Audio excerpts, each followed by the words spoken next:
So, who are you, brother? So, he taught us that my name is Bohr, and I do not know why you are praising Rutherford and gave him a Nobel Prize instead when I am able to see the flaw very clearly, as none of you have done. That's why I'm a genius.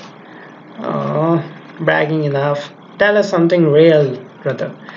Rutherford has done so many works. We have seen his model, we have seen his experiment, and what else are you expecting from him to do? Let me tell you the Bohr's model now. So, what Bohr's taught us?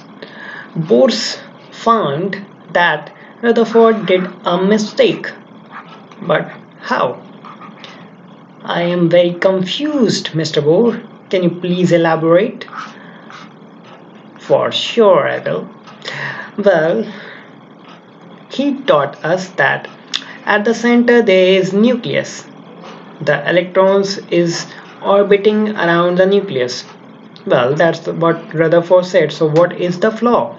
The flaw is, imagine that there is a center where there is a nucleus having positive charge because there are protons and neutrons do not have any charge, and negative charge is carried by electrons.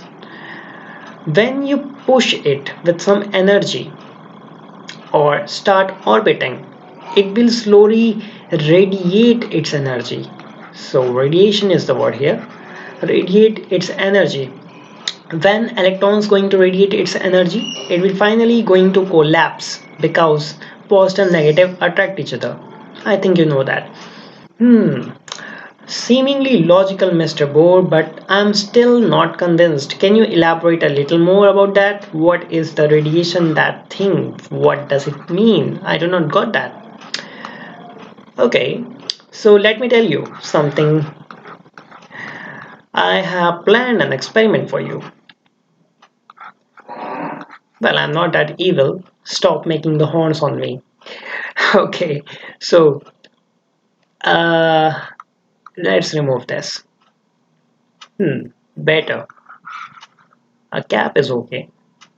So this is our board who is going to tell us an experiment by which we can find the flaw in Rutherford's model just by looking at it once.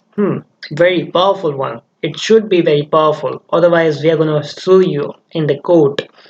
Okay, so Bohr told us that, see, the solar system model is superhit because they are massive object, and when you take a massive object, so you have equal number of positive charge and negative charge, equal protons and equal electrons in a set of an atom. So there is no net charge. Well, that's true, Mr. Bohr. So what with this? This means that there is no role of attraction and repulsion in the massive objects about subparticle or particles. So it cannot be the model. It will not going to satisfy, because in the case of bar magnet, if you see north and south, south and north, if you make it close enough, they are going to attract each other, and finally they will attract each other. That's what we know very clearly. So this is what should happen in the model of Rutherford, because at the center there is positive charge and there is an electron orbiting. It is going to get collapsed. And to elaborate it further, let me tell you a simple experiment. So imagine you have a big powerful magnet at the center. And you have a small iron ball. When you push that iron ball, it will going to orbit or follow your path in which you have pushed it for a while. But once it loses its energy, it will going to attract it by powerful magnet and finally get stuck here. So this is losing energy, and that losing energy means radiation. So losing energy is the radiation, and same thing will going to happen in the model of Rutherford. So now tell me, who deserves the Nobel Prize? Hmm.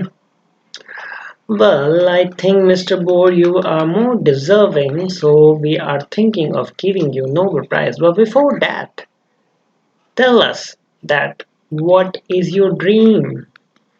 Dream? What dream?